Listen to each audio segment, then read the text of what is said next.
तब्बल 20 वर्षांनंतर ठाकरे बंधूंनी एकत्र भाऊबीज साजरी केली आहे। गेल्या 4 महिन्यातली ठाकरे बंधूंची ही 9वी भेट आणि या निमित्तानं पुन्हा एकदा चर्चा सुरू झाल्या, त्या म्हणजे युतीची घोषणा कधी होणार। भाऊबीजेच्या सणानिमित्त ठाकरे कुटुंब एकत्र आलं। राज ठाकरेंची सख्खी बहीण जयवंती यांच्या दादर इथल्या घरी ठाकरे कुटुंबाची भाऊबीज साजरी झाली। विशेष म्हणजे राज ठाकरेंच्या कन्या उर्वशी यांनी गेल्या 20 वर्षात पहिल्यांदाच अमितसह आदित्य आणि तेजस ठाकरे या तिन्ही भावांसोबत एकत्र भाऊबीज साजरी केली। या भेटी कौटुंबिक स्नेहबंधांमुळे होत असल्या तरी प्रत्येक भेटीनंतर राज्याच्या राजकारणात मोठी चर्चा रंगते। दोन्ही ठाकरे बंधूंनी अद्याप राजकीय युतीची कोणतीही औपचारिक घोषणा केलेली नसली तरी त्यांच्या सलग भेटींमुळे दोन्ही पक्षांचे कार्यकर्ते आणि मतदारांमध्ये ठाकरे पुन्हा एकत्र येणार का या चर्चेने जोर धरलाय। भाऊबीजेनिमित्त झालेल्या या भेटीतून काही नवे राजकीय संकेत मिळतायत।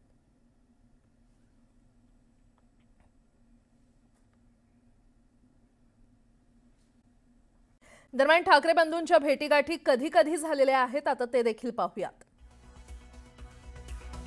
5 जुलै 2025 ला विजयी मेळाव्यामध्ये 2 दशकांनंतर ठाकरे बंधू हे एकत्र आले। त्यानंतर 27 जुलै 2025 ला उद्धव ठाकरेंच्या वाढदिवशी राज ठाकरे हे मातोश्रीवर गेले होते। 27 ऑगस्ट 2025 ला गणेशोत्सवानिमित्त उद्धव ठाकरे सहकुटुंब शिवतीर्थावर दाखल झाले।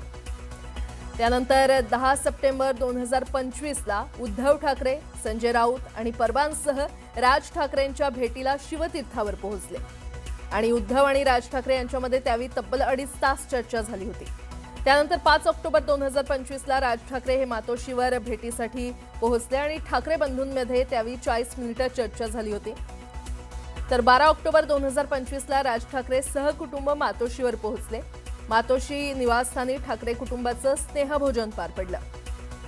18 ऑक्टोबर 2025 ला उद्धव ठाकरे सहकुटुंब शिवतीर्थावर पोहोचले। दीपोत्सवात ठाकरे कुटुंब एकत्र आले। त्यानंतर 22 ऑक्टोबर 2025 उद्धव ठाकरे हे शिवतीर्थावर पोहोचले। राज ठाकरे यांच्या आईच्या वाढदिवसानिमित्त त्यांची ही भेट झाली आणि त्यानंतर 23 ऑक्टोबर 2025 ला बहीण जयवंती यांच्या घरी भाऊबीज त्यांनी एकत्रितरित्या साजरी केलेली आहे। तर ठाकरे बंधूंच्या युतीचा महायुतीवर काहीही परिणाम होणार नसल्याचं दरेकर यांनी म्हटलंय।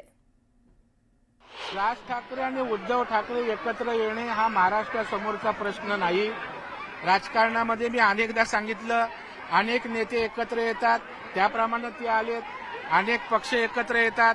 आता महाविकास आघाडीत 3 पक्ष आहेत, महायुतीमध्ये 3 पक्ष आहेत।